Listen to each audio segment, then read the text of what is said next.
चट्टान ही नहीं जो इस हौसले से टकराकर बच जाए। ऐसी धारा ही नहीं जो जुनून के इस बहाव को रोक पाए।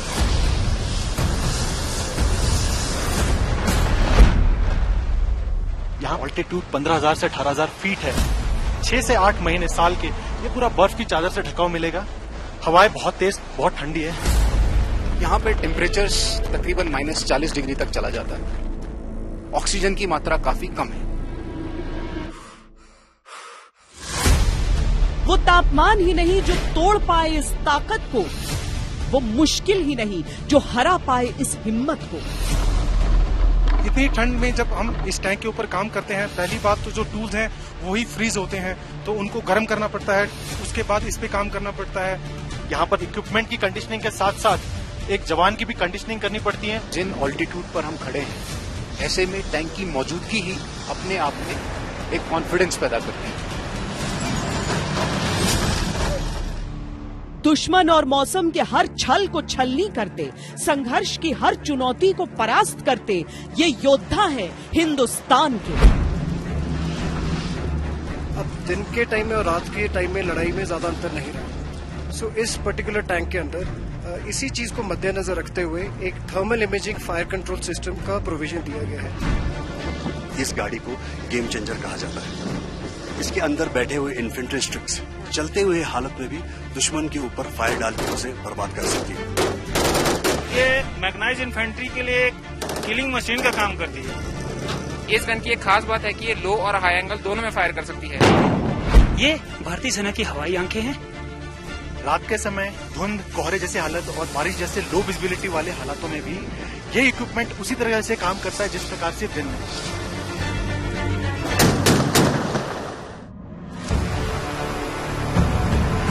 भारतीय सैनिक इतने मोटिवेटेड हैं, इतने मजबूत हैं कि इनको आप किसी भी वेदर में ले जाइए, ये अपने काम एकदम बढ़िया करेंगे। हम अपनी सीमाओं की सुरक्षा और मातृभूमि के लिए किसी भी चुनौती और परिस्थिति से निपटने के लिए तैयार हैं।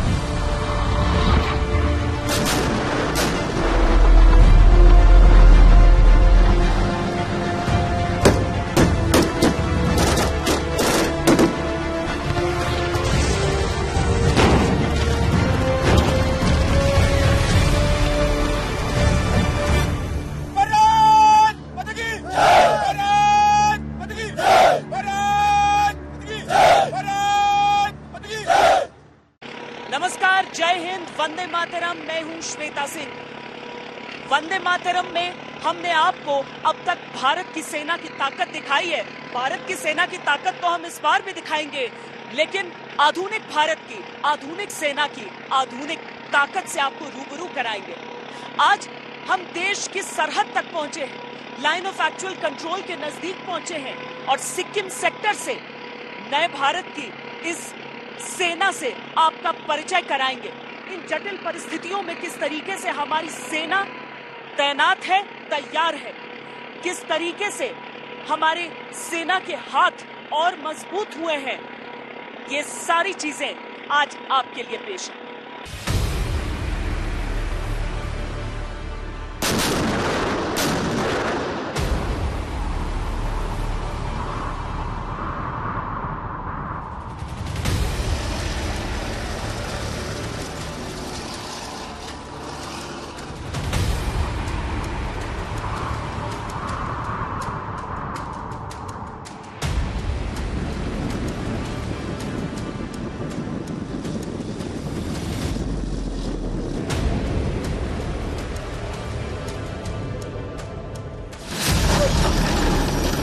सांस सांस का संघर्ष,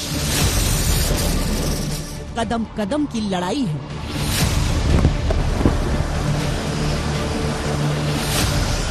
इंच इंच भूमि की रक्षा का प्रण है।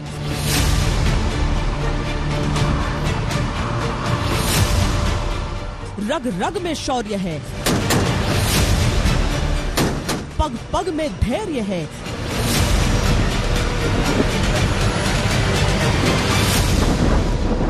ये शूरवीर, ये कर्मवीर, ये देश हित में लीन है।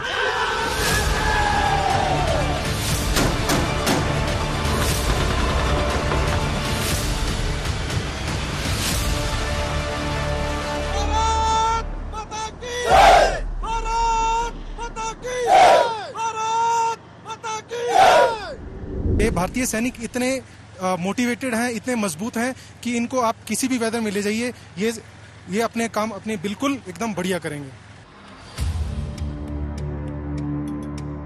वो सरहद जहां 1967 में 2 लड़ाइयों में भारत ने चीन को शिकस्त दी, वो सरहद जहां डोकलाम के गतिरोध में दुश्मन को पीछे हटने पर मजबूर किया, इस सरहद पर भारतीय सेना के पराक्रम के किस्से तमाम हैं। आज इन जटिल इलाकों में तैनात सैनिकों के शौर्य को दिखाएंगे और उनके शौर्य को साधन के समर्थन की भी तस्वीरें दिखाएंगे। कैसे इतनी ऊंचाइयों पर गरजते टैंकों का दबदबा बनाया गया।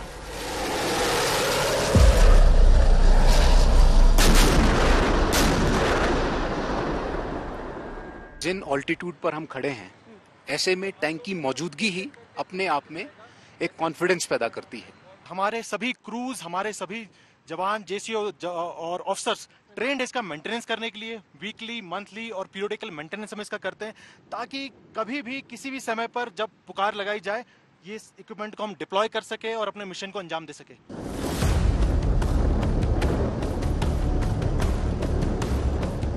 कैसे सेना की संरचना को इलाके के हिसाब से ढाला गया।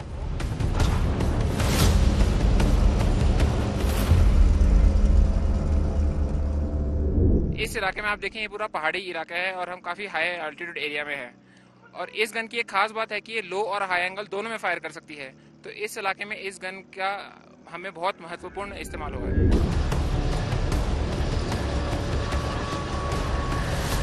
भारत में निर्मित हथियार कैसे हमारी शक्ति को बढ़ा रहे हैं। डाटा और डीआरडीओ का कोलैबोरेशन है और मेक इन इंडिया होने के इनिशिएटिव के अंदर बहुत सारे लाभ देखने को मिले हैं। उसमें से एक लाभ, हमें फॉरेन बेस्ड इक्विपमेंट के ऊपर अभी निर्भर रहने की कोई जरूरत नहीं है। बहुत सारा स्वदेशी निर्मित इक्विपमेंट हम इस्तेमाल कर रहे हैं और बखूबी उसको इस्तेमाल करके हम अपने टास्किंग में और अपने मिशंस में और ड्रिल्स में उसको इन्वॉल्व कर रहे हैं। कैसे नए नए उपकरण नई तस्वीर दिखा रहे हैं। इसके अंदर बैठे हुए इन्फेंट्री स्ट्रिक्स चलते हुए हालत में भी दुश्मन के ऊपर फायर डाल के उसे बर्बाद कर सकती है। इसका नाम है साको .338 ट्रेनिंग 42 स्नाइपर राइफल। ये अभी अभी हमारी सेना में इसका इस्तेमाल किया गया है और एक आधुनिक स्नाइपर राइफल है। इस स्नाइपर राइफल के आने से हमारे स्नाइपर टीम के हौसले को और बुलंदी मिली है। आज वंदे मातरम में नए भारत की आधुनिक सेना से आपको रूबरू कराने और उसके अत्याधुनिक संसाधनों को परखने के लिए हम सिक्किम के उत्तरी इलाके के लिए निकले हैं।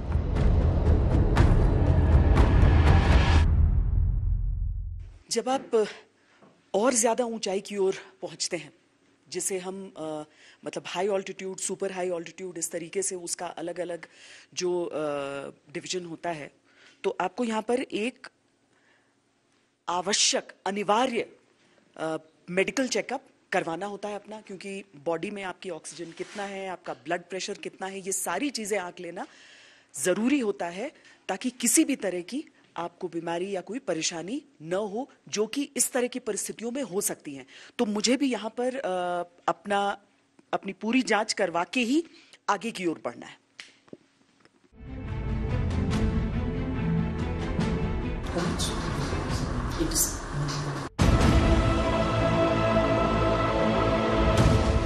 इस ऊंचाई पर वातावरण में ऑक्सीजन की मात्रा बेहद कम होती है, लिहाजा शरीर में ऑक्सीजन का स्तर 80 के पार भी सही माना जाता है। हालांकि लंबे समय तक अगर इलाके में रहना है तो वातावरण में ढलने यानी एक्लेमेटाइज होने का एक पूरा शेड्यूल फॉलो करना होता है। ऐसे इलाकों में तैनाती का असर इंसानी शरीर पर भारी होता है। लेकिन यह भारतीय सेना है। ये सैनिक केवल तैनात नहीं, बल्कि दुश्मन से दो दो हाथ के लिए तत्पर और तैयार रहते हैं। जितना मुश्किल वक्त उतनी मजबूत ट्रेनिंग। तो अगर एक जवान अपनी ट्रेनिंग के ऊपर भरोसा रखता है, अपने ऊपर भरोसा रखता है, अपने साथी के ऊपर भरोसा रखता है, अपने इक्विपमेंट के ऊपर भरोसा रखता है, तो इन दुर्गम परिस्थिति, जिसके अंदर 15 से 18,000 फीट का ऑल्टीट्यूड, दुर्गम रास्ते, पहाड़ियाँ, टूटा फूटा टेरेन, इस दौरान भी मुश्किल से मुश्किल परिस्थितियों के अंदर में आप दिए हुए टास्क को बखूबी निभा सकते हो। सिक्किम का जो इलाका है उसकी सीमाएं 3 अलग अलग देशों से लगती हैं। पश्चिम में नेपाल, उत्तर और पूर्व में चीन और दक्षिण पूर्व में भूटान। भारत ने अपने सरहदी क्षेत्रों पर ध्यान केंद्रित करते हुए 2 बातों का विशेष ख्याल रखा है: इलाके में तैनाती बढ़ाना और जरूरत पड़ने पर तेजी से डिप्लॉयमेंट करना, साथ ही क्षेत्र के लिए सबसे कारगर हथियार से लैस करना।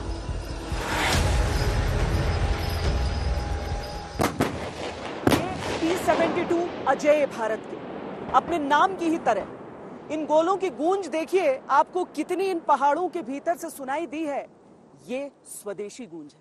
जो हमारा एम्यूनिशन है वो भी इंडिजिनस है और T-72 अजेय जो है वो भी मेक इन इंडिया का बेहतरीन नमूना। हाँ, अर्जित जरूर रूस से किए गए थे, लेकिन आज हमारी जरूरतों के हिसाब से ये यहां पर तैनात हैं, मुस्तैद हैं। पहाड़ी क्षेत्र में बेधड़क दौड़ता ये T-72 निश्चित करता है कि भारत हर रणभूमि में अजेय रहे। धरती पर धड़धड़ाते भारतीय टैंकों ने जब भी मैदान की तरफ कूच किया, दुश्मन मैदान से नहीं दुनिया से कूच कर गया। ऐसी ही जंगों का गवाह है हमारी सेना का अभिन्न अंग T-72 अजेय, जो कि नॉर्थ सिक्किम की दुर्गम ऊंचाइयों पर तैनात है। इस ऑल्टीट्यूड पर आर्मर्ड का जब डिप्लॉयमेंट होता है तो वो कितना अहम होता है? देखिए, जिन ऑल्टीट्यूड पर हम खड़े हैं, ऐसे में टैंक की मौजूदगी ही अपने आप में एक कॉन्फिडेंस पैदा करती है।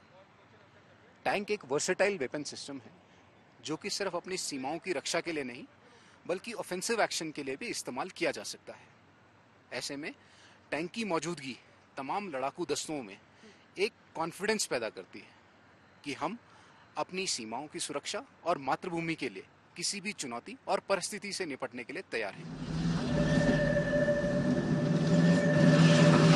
हाई ऑल्टीट्यूड इलाके में आर्मर्ड की भूमिका बड़ी है। यहाँ हल्के उन्नत टैंकों की आवश्यकता को T-72 बखूबी पूरी करता है।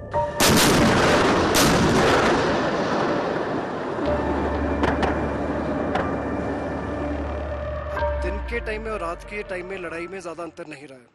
सो इस पर्टिकुलर टैंक के अंदर इसी चीज़ को मद्देनज़र रखते हुए एक thermal imaging fire control system का प्रोविजन दिया गया है। What it does in a nutshell is कि जितने भी एटमॉस्फेरिक वेरिएबल्स होते हैं, जैसे कि atmospheric temperature, pressure, wind speed, इन सब का लॉन्ग रेंज एंगेजमेंट पे बहुत फ़र्क पड़ता है। This tank has got sensors wherein it can sense all the atmospheric variables. सबकी सेंसर रीडिंग लेता है और एक कंप्यूटर जो कि फायर कंट्रोल सिस्टम है, fully integrated with a thermal imaging system, उस कंप्यूटर को ये फीड करता है और गन को वेरी एक्यूरेटली टारगेट पे ले करता है। इससे फ़ायदा ये होता है कि the speed of engagement reduces manifold and gunner बहुत ही accurately targets which are more than 1000 metres उनको वेरी एक्यूरेटली एंगेज कर सकता है। BMP-2 सारथ जो कि इतने हाई ऑल्टीट्यूड पर यहाँ पर फायरिंग के प्रैक्टिस कर रही है, ये कैनन फायर है, अलग अलग तरह के फायर इससे हो सकते हैं। सबसे दिलचस्प क्या है वो ये कि अगर जरूरत पड़े तो इतना रैपिड फायर होता है इससे कि 1 मिनट के भीतर लगभग 1000 राउंड हो जाए। ये किसी टैंक के चीथड़े उड़ाने में सक्षम है तो साथ ही किसी एयरक्राफ्ट को भी क्षति पूरी तरीके से पहुंचाने में। BMP-2 सारथ दुनिया के सर्वश्रेष्ठ इन्फेंट्री कॉम्बैट व्हीकल में से एक। यह अत्याधुनिक हथियार प्रणाली से लैस है।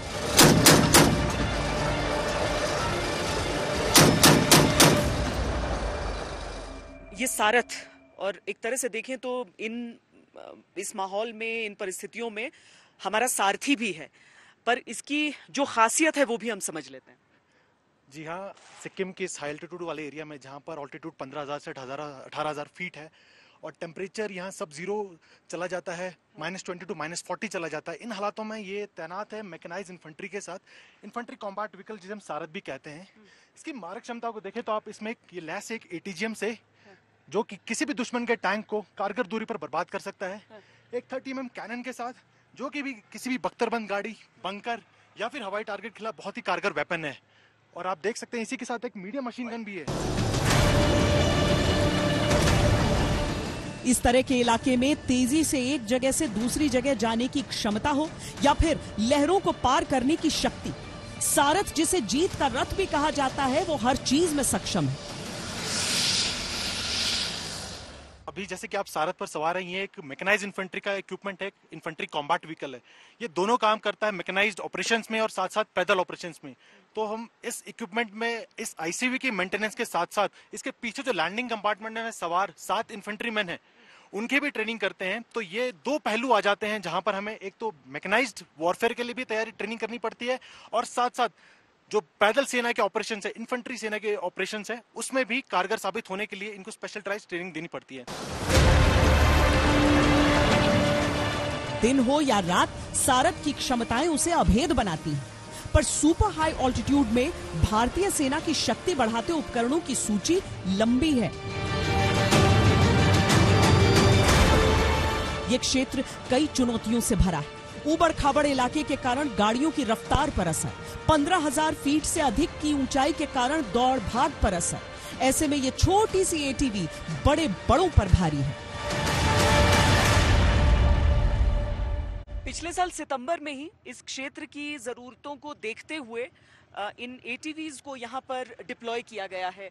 क्या फायदे होते हैं इन एटीवीज के? एटीवी को मेन इंडियन आर्मी में इंडक्ट करने का जो रीजन है, कोई भी एक छोटी टुकड़ी किसी खराब मौसम या ऐसे टेरेन में जहां हवा काफ़ी तेज़ हो और काफ़ी स्टीप माउंटेन्स हो, उस जगह में ट्रूप्स को इंडक्ट करने में काफ़ी सहायतामंद और अच्छी साबित हुई है। इसके अलावा कोई भी आक्रामक ऑपरेशन कोई एक स्मॉल टीम्स करती है तो उसमें एटीवी ट्रूप्स को और हैवी स्टोर्स को फॉरवर्ड एरिया में जल्दी से जल्दी पहुंचाने का काम करती है। कितनी संख्या में ट्रूप्स इसमें सवार हो सकते हैं? इसमें टोटल 4 ट्रूप्स सवार हो पाते हैं, पर हमारी ऑपरेशनल क्षमता को बढ़ाने के लिए हमने इसको मॉडिफाई किया है और इसमें 2 बकेट सीट्स लगाई हैं, जिसकी वजह से इसमें टोटल 6 इंडिविजुअल्स बैठ सकते हैं। तो अगर हम इस पूरे एरिया को देखें, ऑक्सीजन की कमी, लो ऑक्सीजन जोन है ये। यहाँ पर आप चलते फिरते हैं, आपको धीरे धीरे चलने के लिए कहा जाता है। सैनिक भी अगर तेजी से यहाँ पर एक्लेमेटाइजेशन के बाद चलते भी हैं, फिर भी कुछ चीजें होती हैं जो एक तरह से बंदिशों में रहती हैं। लेकिन अगर इस तरह की गाड़ियों का इस्तेमाल, इस तरह की व्हीकल्स का इस्तेमाल किया जाता है तो एक तो मोबिलिटी, दूसरा वो तेजी जो हासिल कर लेते हैं हमारे सैनिक।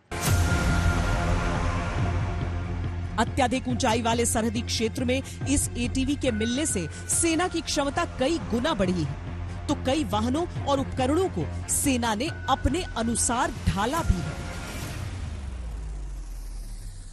आधुनिक भारतीय सेना की अलग अलग तस्वीरें हम आपको दिखा रहे हैं। अब एक बेहद विशेष दस्ता आपको दिखाते हैं, क्योंकि जब भी एक मैक फॉर्मेशन लड़ाई में आगे की ओर जाती है तो उसमें जो सबसे आगे, यानी टैंकों से भी आगे जो दस्ता रहता है, वो ये है रेकी दस्ता। मैकेनाइज्ड इन्फेंट्री के अंदर किसी स्पेशल मिशन को अंजाम देने के लिए हमको एक स्पेशल ट्रेन टुकड़ी की जरूरत पड़ती है। हम उनको ट्रेन करते हैं और उनको नाम देते हैं हम रेकी वॉरियर या रेकी प्लाटून, जो कि हमारे मैक फोर्स के अंदर एक आंख और कान होने का काम करती हैं। आप देख सकते हैं आपके सामने यह एक जिप्सी के अंदर मॉडिफाइड किया गया है एक आधुनिक उपकरण, जैसे कि बीएफएसआर, जो कि दुश्मन के दूर से दूर सर्वेलेंस कर सकते हैं। उसके साथ ही हमारे पास ड्रोन आप देख सकते हैं ऊपर उड़ रहा है। इसके अलावा दुश्मन के टैंक को बर्बाद करने के लिए हमारे पास है एंटी टैंक गाइडेड मिसाइल, और दुश्मन के इन्फेंट्री ग्रुप के खिलाफ कारगर फायर डालने के लिए हमारे पास है मीडियम मशीन गन। यानी अपने आप में एक भरपूर इंडिपेंडेंट दस्ता है। जी, आप अगर एक शब्द में बोलें तो ये मैकेनाइज्ड इन्फेंट्री के लिए एक किलिंग मशीन का काम करती है।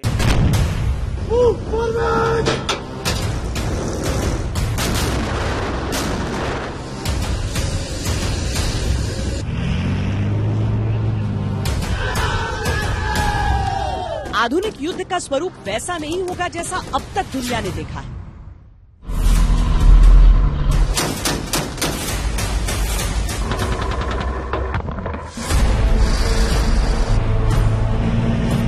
रणभूमि भी बदल चुकी है और योद्धा भी।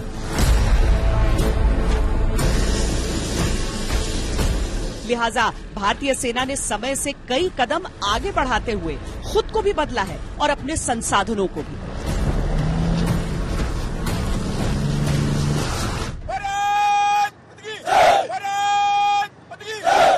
इस तरह की जो बख्तरबंद गाड़ियां हैं वो आपको ऐसे क्षेत्र में बहुत ज्यादा ताकत देती है, क्योंकि अब वो जमाना गया जब युद्ध एक जगह बैठकर एक बंकर से लड़ा जाता था। अब ऐसे चलते फिरते बंकर आप इन्हें कह सकते हैं जिनसे आप युद्ध लड़ सकते हैं। जहां प्राकृतिक अवरोध न हो वहां पर आप इनकी आड़ लेकर भी लड़ाई लड़ सकते हैं। ये भारतीय सेना के अलग अलग CICT ऑपरेशंस में इस्तेमाल किए जाते हैं, लेकिन सरहद पर इनकी एक बिल्कुल अलग भूमिका है।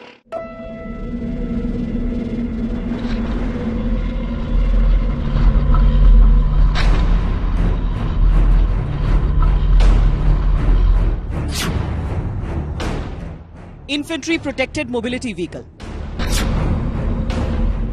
यानी आसान शब्दों में एक ऐसा वाहन जो इसमें सवार सैनिकों को किसी भी तरह से हमले में संपूर्ण सुरक्षा प्रदान करे।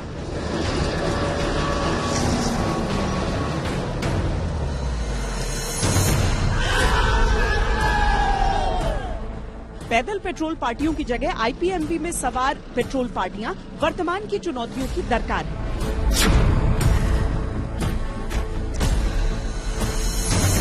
ये जो व्हीकल आप हमारे सामने देख रहे हैं इसे IPMV कहा जाता है, full form infantry protected mobility vehicle.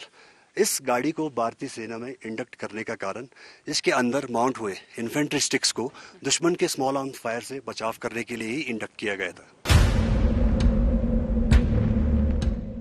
अगर इस क्षेत्र की संरचना देखें तो कहीं पर भी कोई प्राकृतिक आड़ नहीं है।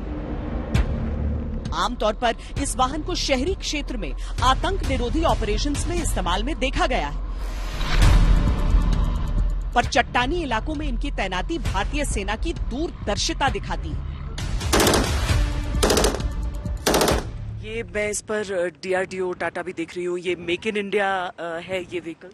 ये व्हीकल जो आप देख रहे हैं ये मेक इन इंडिया इनिशिएटिव के अंदर मैन्युफैक्चर किया गया है। जैसे कि स्टिकर से आप ये देख पा रहे हो कि ये टाटा और DRDO का कोलैबोरेशन है। और मेक इन इंडिया होने के इनिशिएटिव के अंदर बहुत सारे लाभ देखने को मिले हैं। उसमें से एक लाभ, हमें फॉरेन बेस्ड इक्विपमेंट के ऊपर अभी निर्भर रहने की कोई जरूरत नहीं है। ये गाड़ी कभी भी खराब होने पर इसके स्पेयर पार्ट्स इजीली अवेलेबल होते हैं। इसी कारण ये गाड़ी कभी भी ऑफ रोड होने पर तुरंत ऑन रोड कर ऑपरेशनल टास्क को पूरा किया जा सकता है।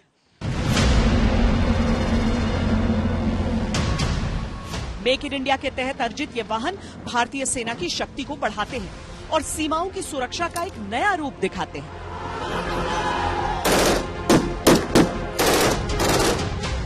इसी तरह क्विक रिएक्शन फाइटिंग व्हीकल भी सैनिकों को तेजी से एक जगह से दूसरी जगह ले जाने में सक्षम है। ये बख्तरबंद है, यानी किसी तरह के धमाके या अटैक को झेल सकते हैं। कुल मिलाकर इनकी रक्षा और आक्रमण की क्षमता अत्याधुनिक है।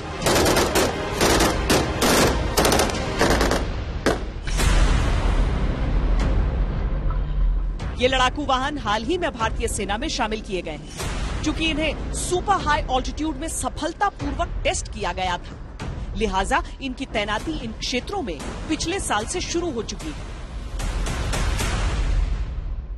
अलग अलग इलाकों में अलग अलग तरह का टेरेन होता है और वहां पर अलग तरह से कैमोफ्लेज होता है। जंगलों में आपने देखा है स्नाइपर को, अब यहाँ पर जब आप देखते हैं तो वहां पर खास करके इस तरह से तैयार किया जाता है इस पोजीशन को कि कहीं से भी वो दुश्मन की पकड़ में नहीं आए, कहीं से भी ये समझ में न आए कि कोई अपनी एक पोजीशन लेकर वहां पर है, और यहां से जब हमारे जो स्नाइपर्स हैं वो निशाना साधेंगे तो वो बिल्कुल सटीक जाकर लगेगा।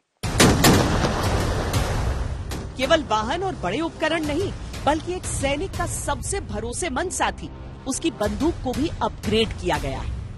एक और भारत तेजी से बंदूकों का निर्माण भी कर रहा है, लेकिन तब तक दुनिया के सर्वश्रेष्ठ राइफल्स से हिंदुस्तान के सैनिकों के हाथ भी मजबूत किए जा रहे हैं। आपने यहाँ पर हमारे सैनिकों के हाथों में कुछ ऐसे आधुनिक हथियार देखे होंगे जिनके बारे में अब हम समझ लेते हैं। ये एक साको स्नाइपर राइफल है और वो एक मशीन गन है, लेकिन क्या खास है और क्या बेहतर है वो हम समझ लेते हैं। सब इसमें इसके जो स्पेसिफिकेशंस हैं, इसमें क्या खास है, क्या बेहतर किया गया है वो बताएं। सबसे पहले तो इसका नाम है साको .338 ट्रेनिंग 42 स्नाइपर राइफल। ये अभी अभी हमारी सेना में इसका इस्तेमाल किया गया है और ये आधुनिक स्नाइपर राइफल है। इस स्नाइपर राइफल के आ जाने से हमारे स्नाइपर टीम के हौसले को और बुलंदी मिली है। लाइट वेट, टेलीस्कोप साइड और एक्शन बोल्ट होने के नाते इसकी फायर की एक्यूरेसी और ज्यादा है। साथ साथ में इस स्नाइपर का रेंज 1500 मीटर है। तो हम 1500 मीटर जी, तो 1500 मीटर तक हम अपने टारगेट को देख के उससे किलिंग कर सकते हैं। इस मशीन गन का नाम है नेवेक 7.62 लाइट मशीन गन। ये एक आधुनिक हथियार है जो कि अभी भी हमारे सेना में शामिल किया गया है। लाइट वेट होने के कारण इसकी फायर पावर काफी ज्यादा है। अमूमन इस हथियार से हम एक मिनट में 1050 राउंड फायर कर सकते हैं। वजन कम हो गया है तो कितना फर्क हम माने पहले से? पहले के बनिस्बत में तकरीबन 1.5 kg इसकी वेट कम है।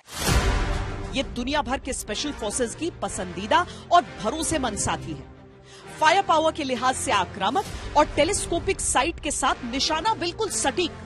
1500 मीटर की रेंज इसे बेहद प्रभावी बनाती है और इसका हल्का वजन इसे बाकी बंदूकों से कहीं बेहतर बनाता है। दुश्मन से लोहा लेने के लिए जितना जरूरी है हथियारों बंदूकों से मुकाबला, उतना ही जरूरी है दुश्मन की टोह रखना, उनकी जानकारी रखना।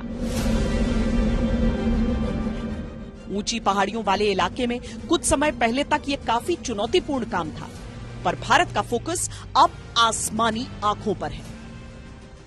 Mini remotely piloted aircraft system इस समय आप देख रहे हैं, तो सर्वेलेंस के अलग अलग तरीके आप देख रहे हैं। अब ये आसमान से किस तरीके से दुश्मन पर निगाहें रखी जाती हैं, उसकी एक बानगी यहाँ पर आपके सामने है।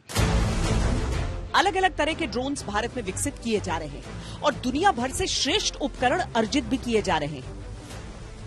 एरियल सर्वेलेंस के लिए जो इक्विपमेंट हम यहाँ पर इस्तेमाल कर रहे हैं, सब ये क्या है इसकी खासियत? जी, हाई एल्टीट्यूड और लो टेम्परेचर वाले इलाके में भारतीय सेना की जल थल के साथ हवाई क्षमता भी बढ़ी है।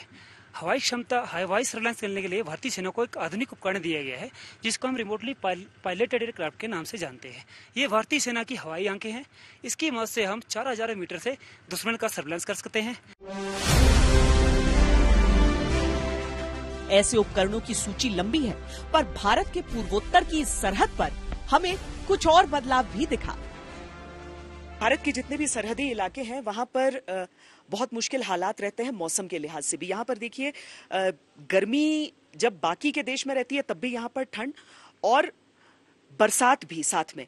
तो जो सैनिक यहाँ पर रहते हैं उनके लिए किस तरह की सहूलियतें हैं वो इस बात से निर्धारित होती हैं कि उनके रहने की कैसी व्यवस्था है। एक समय था जब जो व्यवस्थाएं थी वो उस तरीके की नहीं थी जैसी आज आप देख रहे हैं। इसीलिए आज जो हम यहाँ पर उनकी रिहाइश देख रहे हैं उसकी बारीकियां क्या है, उसमें क्या खास है।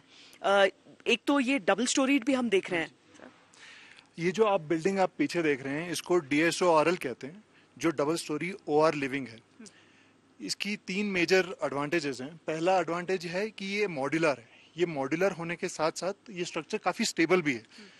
ये मॉड्यूलर होने के कारण इसकी जो पार्ट्स हैं वो छोटे छोटे व्हीकल लोड्स में डालकर काफ़ी दूर दराज के एरिया में रिमोटेस्ट लोकेशन में भी आसानी से पहुंचाए जा सकते हैं। दूसरा ये है कि इसका लैंड एरिया फुटप्रिंट जो है वो बहुत कम है, तो इतने छोटे एरिया में ज़्यादा से ज़्यादा ऑक्यूपेंसी ये बहुत ज़्यादा प्रदान करता है। और यहाँ पे जो हमारा ये एरिया है जिसमें हमें कंफर्टेबल और सूटेबल लैंड एरिया मिलना जहाँ पे मुश्किल होता है, उसमें ये हम लोगों को काफ़ी सहूलियत देता है। तीसरी स्पेशलिटी जो आप बता रहे थे वो क्या है? तीसरी स्पेशलिटी इसकी है थर्मल कंफर्ट, जो है पहले पैसिव कंफर्ट बताता हूँ। जो आपके ये जो बाहर आपका शीशे की जो परत है उसकी वजह से हमें ग्रीन हाउस इफेक्ट आता है अंदर, और अंदर का जो तापमान है वो काफी कंफर्टेबल रहता है। इसके अलावा जी ये जो वॉल्स बनी हुई हैं ये पफ पैनल के से बनी हुई हैं जो बाहर के तापमान को अंदर तक आने नहीं देती हैं। इसके अलावा एक्टिव कंफर्ट है जो हमको सेंट्रलाइज हीटिंग सिस्टम के द्वारा मिलती है, जो हम भीतर देख सकते हैं। यहाँ पर हमारे सैनिकों की जो रिहाइश होती है, देखिए एक समय था जब अलग तरह की चीजें उपलब्ध थी, बुखारी से आप लोगों को ठंड को दूर भगाना होता था, लेकिन आज उस बुखारी से क्या दिक्कतें थी और क्या इससे हीटिंग मिल रही है अब आप लोगों को? जैसे हमारे को इस शेल्टर के अंदर ये सेंट्रलाइज्ड पावर हीटिंग सिस्टम के द्वारा हमें कंफर्ट महसूस होता है, ताकि जैसे बुखारी की मदद से हमें दिक्कतें आती थी, ये दिक्कतें इससे फेस नहीं करनी पड़ती है, क्योंकि इस सेंट्रलाइज इफेक्ट द्वारा हमें इसकी गर्माइश को कम या ज्यादा करने में आसानी हो जाती है। जिस जवान को जिस तरह से हीटिंग की जरूरत पड़ती है, इस तरह हम इस सेंट्रलाइज्ड हीटिंग पावर के द्वारा हम इससे गर्माइश को ले सकते हैं, और जो हमारा जवान वर्क करके आता है उसको आसानी से हम उसको मेंटेलिटी और उसके शारीरिक क्षमता को हम क्या दोबारा रियूज करने के लायक बना सकते हैं। क्या होता है कि इस मौसम में भी इन सब इलाकों में पेट्रोलिंग तो बहुत आवश्यक है। अब उसके बाद जब आप भीग कर ठंड में आते हैं अपनी ड्यूटी के बाद, तो कम से कम तापमान को तो नियंत्रित कर सकें अपने हिसाब से, लेकिन ये जो चीजें हैं जो आपको कंफर्टेबल करती हैं, वो अब धीरे धीरे आपको सरहदी इलाकों में नजर आ रही हैं। नॉर्थ सिक्किम सेक्टर में खासकर देखा आपने किस तरह का ये आवास मिल रहा है हमारे सैनिकों को। कठिन इलाकों में दिन रात की ड्यूटी और मौसम से लड़ाई के बाद सैनिकों को अगर एक अच्छी नींद नसीब हो जाए तो ये सहूलियत भी बड़ी है। वैसे दशकों के अनुभव को परखकर बड़ी बड़ी चुनौतियों और छोटी छोटी बातों का ख्याल रखते हुए सरहद पर परिवर्तन लाए जा रहे हैं। सितंबर के महीने से जब यहाँ पर भारी बर्फबारी की शुरुआत हो जाती है, उसके बाद इस मशीन की जरूरत बहुत ज्यादा पड़ती है। बहुत ऊंचाई वाले इलाके हैं, दूर दराज के पोस्ट्स हैं, उन सब के जुड़े रहने के लिए इस स्नो कटर की बहुत आवश्यकता होती है। क्या क्या खासियतें हैं? जी, अगर आप देखें नॉर्थ सिक्किम का जो इलाका है, ये लगभग जो आर्मी के ऑपरेशन एरिया सभी 15,000 फीट या उससे ज़्यादा की ऊंचाई पर हैं, और सर्दियों के महीने में इस इलाके में 8 से 10 फीट तक की भारी बर्फबारी होती है, और इसके साथ ही जो हमारा ऑपरेशन मूव और सप्लाई मूवमेंट में काफ़ी गंभीर रूप से प्रभाव पड़ता है। और ऐसे में ये स्नो कटर मशीन हमारे रोड नेटवर्क्स को खुला रखने में मदद करती है और आर्मी की सस्टेनेंस में हेल्प करती है। ये मेड इन अमेरिका उपकरण है। मेक इन इंडिया का माहौल जरूर है, लेकिन उसकी शुरुआत अभी हुई है, इसीलिए हम सर्वश्रेष्ठ उपकरणों का इस्तेमाल करते हैं। यानी पूरी दुनिया में जितने भी उपकरण मिल रहे हैं उस काम के लिए, उसमें से सर्वश्रेष्ठ चीज को चुनकर लाया जाता है भारतीय सेना के लिए, और धीरे धीरे मेक इन इंडिया की दिशा में तो हम बढ़ ही रहे हैं। ये हम दुनिया में वन ऑफ द बेस्ट कहेंगे इसमें। जी बिल्कुल, ये एक मशीन जो कोडियाक कंपनी ने बनाई है, ये एक पहली मशीन है जो एक व्हील बेस्ड मशीन है, जिससे कि इससे ज़्यादा मोबिलिटी मिलती है और स्नो क्लियरेंस में इससे काफ़ी स्पीड मिलती है। अगर मैं इससे कटर की बात करूं तो ये 8 से 10 फीट तक की चौड़ाई और 6 फीट तक की ऊंचाई की बर्फ को बड़ी आसानी से साफ कर देती है। वैसे तो भारतीय सेना का काम होता है सरहदों की रक्षा करना, लेकिन जहां भी लोगों को दिक्कतें आती हैं, हमारे सैनिक तैनात खड़े हो जाते हैं। ये जो एक छोटा सा आप तालाब देख रहे हैं यहाँ पर, इसकी एक बड़ी लंबी कहानी है। दरअसल 17,000 फीट की ऊंचाई पर हम हैं, और यहाँ पर ऑक्सीजन, पानी, हर चीज की एक कमी रहती है। समय के साथ ये सूख रहा था, लेकिन सेना ने यहाँ पर दिन रात एक कर दिए हैं ताकि ये तालाब एक बार फिर पानी से लबालब हो जाए, लोगों को इससे फायदा मिले। जो यहाँ पर अपने याक को चराने के लिए लोग आते हैं, यहाँ पर घास नहीं हो रही थी क्योंकि पानी गायब हो रहा था, लेकिन अब उसे पानी के एक स्रोत से जोड़ा गया है। किस तरह से जोड़ा गया है और क्या काम अभी चल रहा है वो भी हम आपको समझाते हैं। यहाँ पर आप एक ये जो चैनल में पानी आता हुआ देख रहे हैं, ये बहुत कोशिशों से हो पाया है। जी, एक्चुअली लोकल्स की यहाँ रिक्वायरमेंट थी, और दूसरा ऐसा एक प्रयास करना था ताकि लोकल्स को हेल्प मिले। तो ये जो आप देख रहे हैं चैनलाइज हमने किया है, ये ऑलमोस्ट 1.5 किलोमीटर से हमने चैनलाइज किया है। तो काफ़ी जेसीबी एफर्ट के बाद ये जो एरिया आपको जाते हुए देख रहे हैं और इसमें मिल रहा है, जो वहाँ वाला पोर्शन है वो अभी पूरा ऑलमोस्ट रेसिसिटेट होने वाला है, जिससे अभी हाल फिलहाल में लोकल्स को हेल्प मिलेगी। एंड ये वाला जो पोर्शन है, इससे लोकल्स को थोड़ी दिनों बाद पानी का रेगुलर सप्लाई मिलेगा। तो देखिए पीछे आप देखिए वहां पर पहाड़, वो ग्लेशियर, वहां उस ग्लेशियर से 1.5 किलोमीटर दूर 17,000 फीट की ऊंचाई पर कोई आसान काम नहीं होता है। 2 वैली से होते हुए ये पानी एक चैनल से होते हुए यहाँ पर आ रहा है, लेकिन भारतीय सेना है, हर चीज करने में सक्षम है और ये रास्ता दिखाने में भी सक्षम कि किस तरीके से अगर आपको जरूरत हो तो अपने हाथों में आप वो जिम्मेदारी ले लेते हैं। यहाँ पर सरहदों की रक्षा, सुरक्षा सबकी करना, ये सारी चीजें तो होती हैं, लेकिन उसके साथ ही आम लोगों को यहाँ पानी मिल पाए, उसके लिए सेना का ये अद्भुत प्रयास।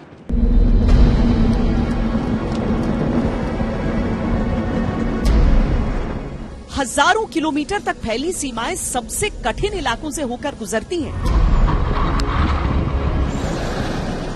पर भारतीय सेना का शौर्य और समर्पण इन जटिल इलाकों को हर लिहाज से महफूज बना देता है। ये आम बोलचाल में हमेशा कहा जाता है कि कोई भी भारतीय जब मुसीबत में होता है तो 2 ही को याद करता है, एक भगवान को, दूसरा भारतीय सेना को।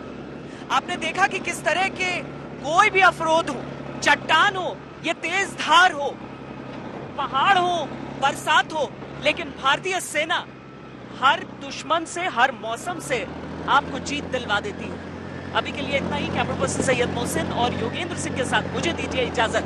देश और दुनिया की बाकी खबरों के लिए देखते रहिए आज तक।